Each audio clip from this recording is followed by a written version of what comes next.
Test 4. You will hear a number of different recordings and you'll have to answer questions on what you hear.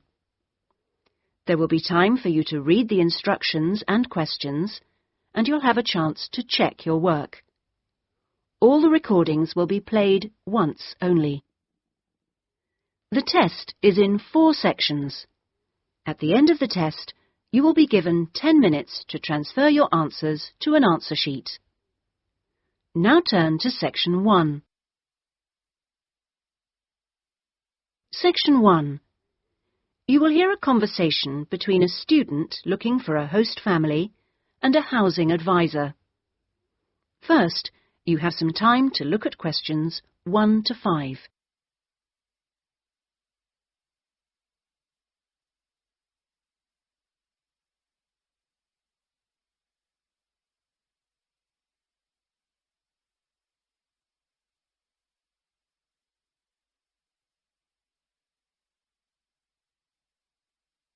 You will see that there is an example which has been done for you. On this occasion only, the conversation relating to this will be played first. Good morning. How can I help you? Good morning. I understand you help fix up students with host families. That's right. Are you interested in... Yes. Well, please sit down and I'll just take a few details. Thank you. Right. Now, what name is it? Jenny Chan. Can you spell that, please? Yes. Jenny-Chan.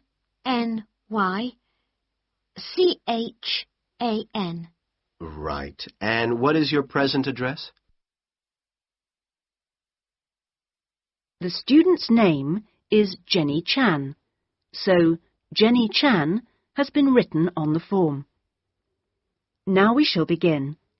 You should answer the questions as you listen, because you will not hear the recording a second time. Listen carefully and answer questions 1 to 5. Good morning. How can I help you? Good morning. I understand you help fix up students with host families. That's right. Are you interested in... Yes. Well, please sit down and I'll just take a few details. Thank you. Right. Now, what name is it? Jenny Chan. Can you spell that, please? Yes. Jenny-Chan.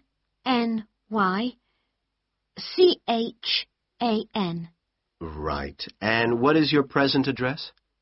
Seaview Guest House, 14 Hill Road. Okay. And do you know the phone number there? Yes, I have it here. 2237676. But I'm only there after about 7 p.m. So when would be the best time to catch you? I suppose between 9 and, let me see, past, before I leave for the college. Great. And can I ask you your age? I've just had my 19th birthday. And how long would you want to stay with the host family? I'm planning on staying a year, but at the moment I'm definitely here for 4 months only. I have to get an extension to my permit. You're working on it? Mm. Fine. And what will be your occupation while you're in the UK? Studying English? And what would you say your level of English is? Good, I think. I'd like to say advanced, but my written work is below the level of my spoken, so I suppose it's intermediate. Certainly your spoken English is advanced. Anyway, which area do you think you would prefer? Well, I'm studying right in the centre, but I'd really like to live in the northwest. That shouldn't be a great problem. We usually have lots of families up there. Before you hear the rest of the conversation, you have some time to look at questions 6 to 10.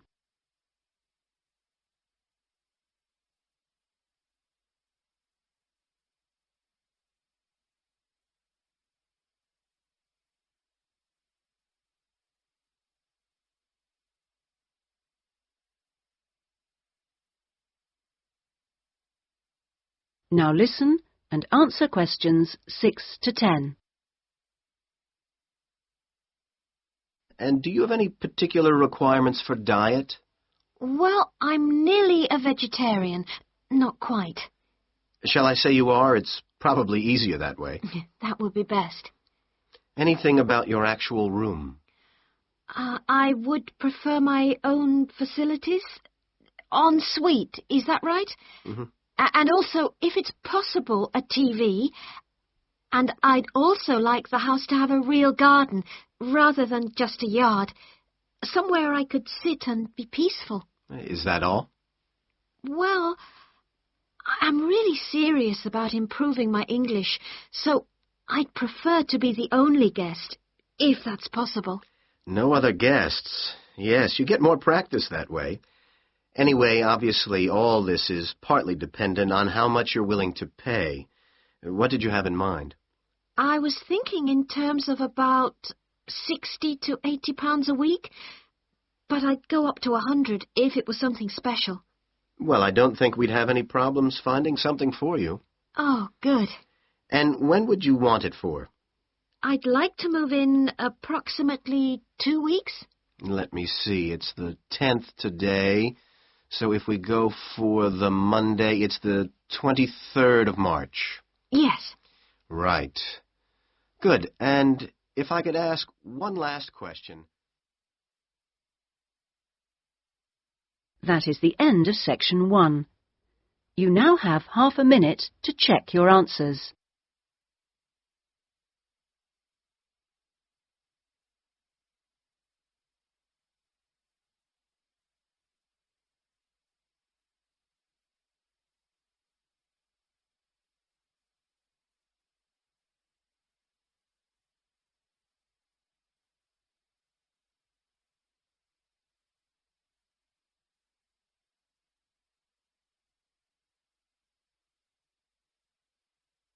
Now turn to section 2.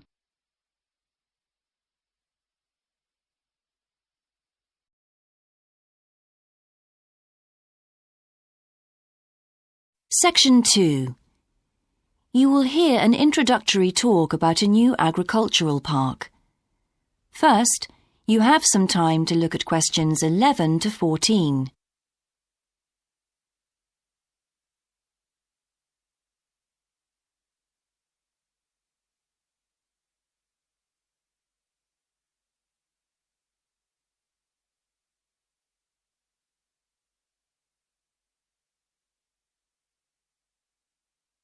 Now listen carefully and answer questions 11 to 14. Welcome to Greenvale Agricultural Park. As you know, we've only been open a week, so you're amongst our first visitors. We have lots of fascinating indoor and outdoor exhibits on our huge complex, spreading hundreds of hectares. Our remit is to give educational opportunities to the wider public, as well as to offer research sites for a wide variety of agriculturists and other scientists. Let's start by seeing what there is to do. As you can see here on our giant wall plan, we are now situated in the reception block here. As you walk out of the main door into the park, there's a path you can follow. If you follow this route, you'll immediately come into the rare breeds section, where we keep a wide variety of animals, which I shall be telling you a little more about later. Next to this, moving east, is the large grazing area for the rare breeds. Then further east, in the largest section of our park, is the forest area. South of the grazing area, and in fact just next to the reception block, is our experimental crop area. In the middle of the park, this circular area, is our lake. These two small rectangular shapes here are the fish farms where we rear fish for sale. To the east of those is the marsh area, which attracts a great many migrant birds. In the southeastern corner, beyond the marsh, is our market garden area, growing vegetables and flowers. Before you hear the rest of the talk, you have some time to look at questions 15 to 20.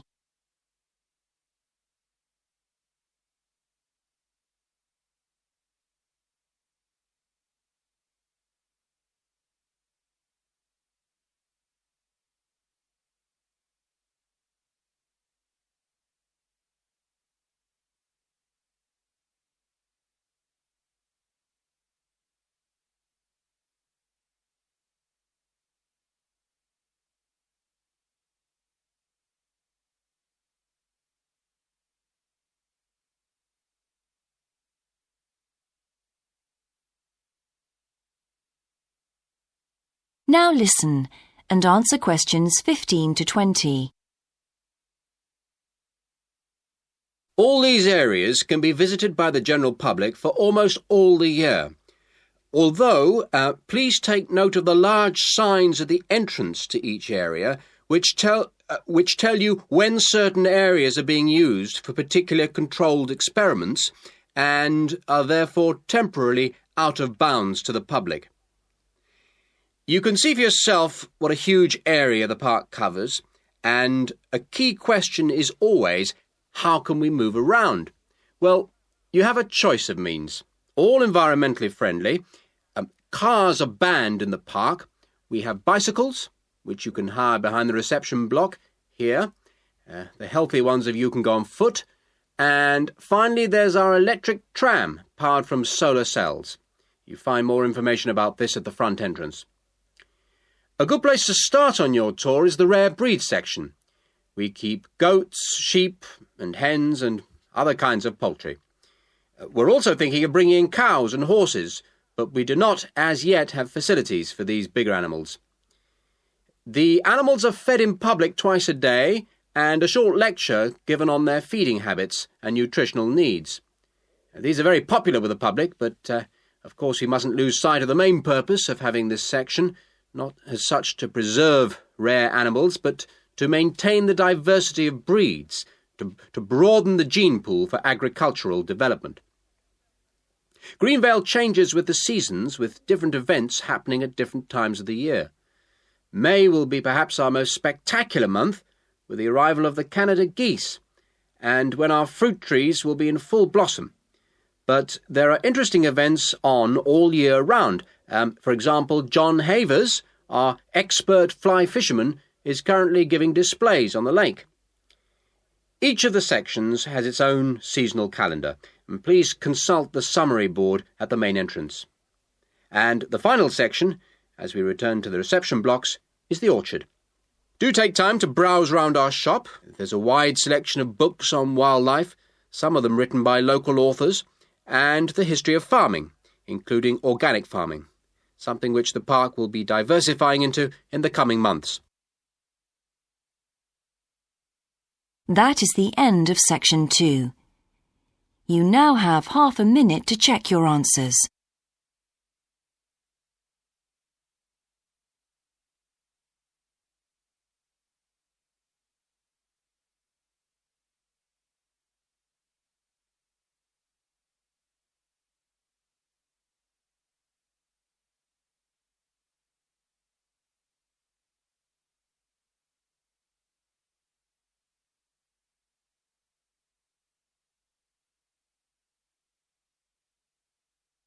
Now turn to section 3.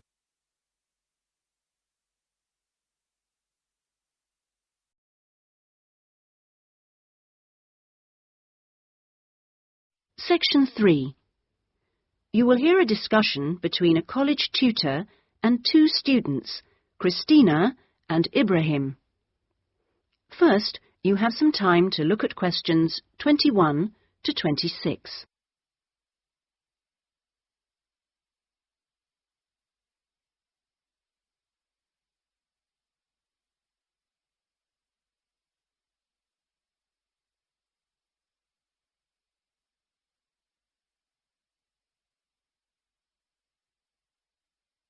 Now listen carefully and answer questions 21 to 26.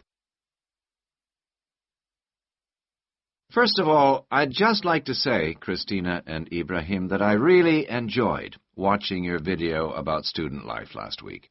And I could see that the rest of the group did too. You did really well, and I hope that you got a lot out of it. I'd like to use this tutorial as a feedback session where you reflect on the experience of doing the project. So, Christina, I was wondering, what did you enjoy most about making the video? I liked using the camera. Is it the first time you've operated one like that? Yes, it is. Well, the results were very good. Anything else? I also enjoyed visiting one of the British students we filmed. I'd never been inside a British home before. Okay, Christina, thanks. What about you, Ibrahim? What did you enjoy? Well, for me, it was a very good chance to get to know students who are on other courses, because everyone in our group is studying English, and we don't usually have much to do with the rest of the college. Yes, good. Do you think you'll maintain the contact now? Well, I hope so. I've invited 3 of them to have dinner with me next week. Great. If you haven't decided what to make yet, I can tell you they'll love trying Arab dishes. And, of course, it's good for your English, too. Christina, what did you find? What was the most useful aspect of the project from the point of view of the English practice? I think when we were being shown how to edit the film, we had to follow the instructions, and that was very good practice for me. And I also learned some technical words that I hadn't heard before. What about you, Ibrahim? What was the most useful for your English? It was listening to the British students, because they don't speak as slowly as most of the tutors on our course. I think they speak at natural speed, so it forces me to get used to it. And they use a lot of slang. So you learned some new words which will be useful? Yes. Good. I'm glad it helped. Well, we've talked a little bit about enjoyment and about language practice. Were there any other benefits? What else did you feel you'd learned from the project? Was it useful in other ways? Yes, well, firstly, I learned how to use a video camera, and also I think I really learned a lot about working together with other people. I've never done anything with a group before, and we had to find ways of cooperating, and compromising, and sometimes persuading people when they don't agree with you. Yes, that is a very useful experience, I know. Before you hear the rest of the discussion, you have some time to look at questions 27 to 30.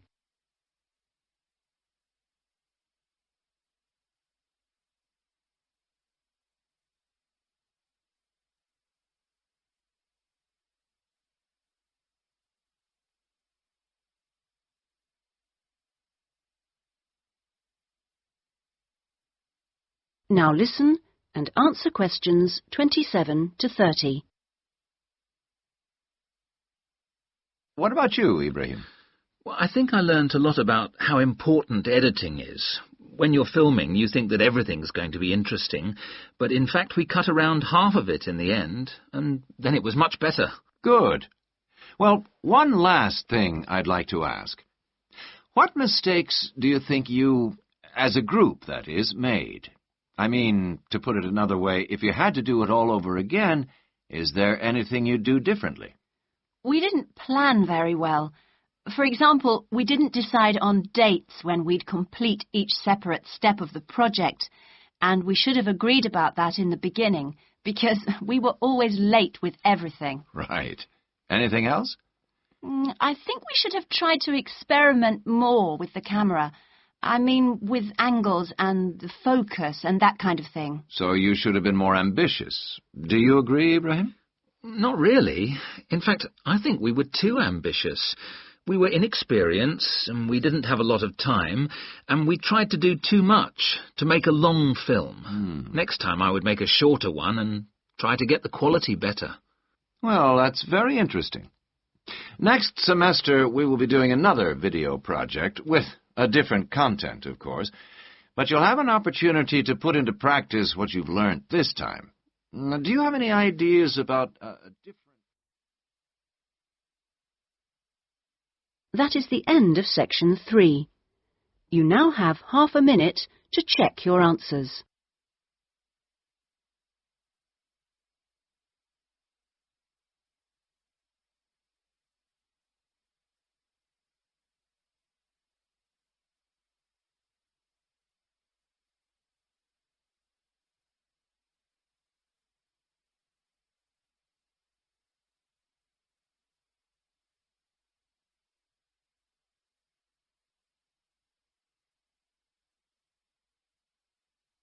Now turn to section 4.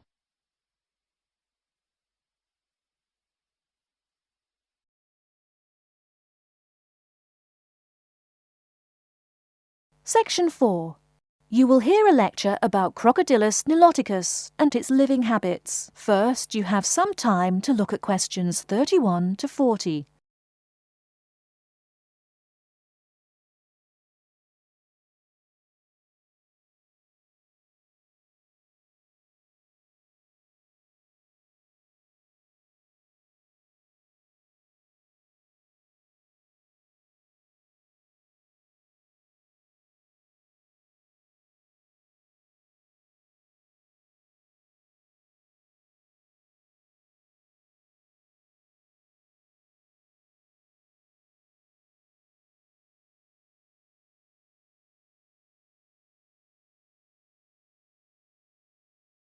Now listen carefully and answer questions 31 to 40. Good morning. Today we will continue our study of Crocodylus niloticus by talking about its living habits. We've already discussed the evolutionary attributes that set it apart from its crocodile relatives. Does everyone remember that? Yes, it has an extremely narrow snout and 3 or 4 rows of protective scales on its back, as compared to 2 rows on other members of the Crocodylus genus. Let's take a look at how these carnivorous man-eaters live, where they live, and finally, whether they really deserve their vicious reputation. To start, I'd like to address a great question posed to me by a student during yesterday's office hours. We talked about the distribution of crocodiles in Africa and saw that they are highly concentrated in the south and west of the continent. This student noticed that on the map displaying the distribution of crocodiles across Africa, there were no crocodiles in the northern region, and found no mention in the literature of the existence of crocodiles in the north of Africa. Why might there be no crocodiles in North Africa? Let's save this question for later in the lecture. To find out more about the social habits of the African crocodile, one researcher named Tara Shine of the University of Ulster in Northern Ireland conducted a survey of the wetlands in Mauritania and received reports of 46 crocodiles living in one group, or float as we say when referring to crocodiles, though the usual number is a little less than half of that. In general, crocodiles are more highly concentrated in wet subtropical environments near bodies of water and rich vegetation. While South American crocodiles thrive in cool rainforests, the African crocodile is more equipped for heat. Though they can survive at the hot temperatures found in some deserts, they are not equipped to handle dry climates and thus cannot survive in places like the Sahara Desert of North Africa. As cold-blooded animals, crocodiles' core temperatures fluctuate from their average of 38 degrees Celsius as external conditions change. Thus, they need to avoid extreme temperatures.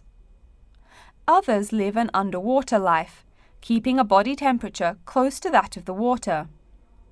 As their own unique method of regulating their body temperatures, some African crocodiles have made dens by digging holes in the ground to provide themselves with a cool, dark place to retreat from the hot African sun. Speaking of the hot African sun, let's go back to the question asked at the beginning of the lecture. We know that there used to be crocodiles in northern Africa, yet today there are none. What are some possible explanations for this? Some students have suggested that the African crocodile has evolved from a desert creature into a wetland creature, thus causing them to migrate south for more appropriate conditions. Others presume that the crocodile was hunted out of northern Africa by a fiercer predator.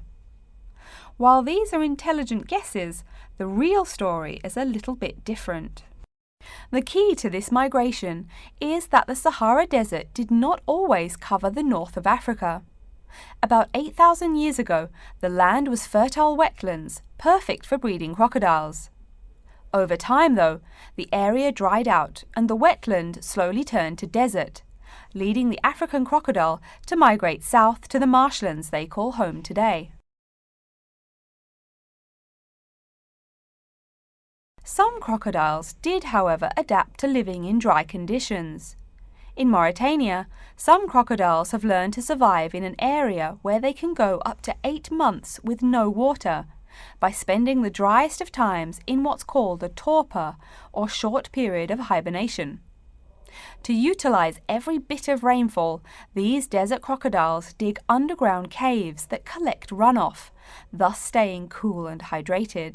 During the mating period in November and December, males attract females to their viciously protected territory through a number of behaviors that range from snapping their jaws all the way to sending infrasonic pulses through the water. Afterwards, the female digs a hole up to 60 centimeters in depth to store the eggs for an 80-day incubation period. The female protects these eggs during the period, and sometimes even helps crack the eggs with her snout at the end. These teeth-gnashing carnivores are softer than we think. Although these vicious creatures have attacked humans on a few occasions, the residents are not afraid of them. In fact, they show a great deal of reverence towards these wondrous creatures. Some say that crocodiles bring water to their habitat, so if they leave, they will bring the water with them. Obviously, this is not true, but it demonstrates the admiration the inhabiting people have for crocodiles. Generally, crocodiles do not predate on humans. They attack when humans populate the crocodile's habitat, instilling fear and uneasiness in the crocs. Like any other species, crocodiles are known to attack when feeling fear. There's still a lot more to be discovered about the African crocodile. Researchers want to know more about the population size, how many crocodiles inhabit Africa in all, how they form separate floats, etc. There is still also much to learn about migration patterns and relations to other populations of crocodiles now found in other parts of the world. Next time, we'll examine a few specific case studies of crocodile populations in southern Africa. That is the end of section 4. You now have half a minute to check your answers.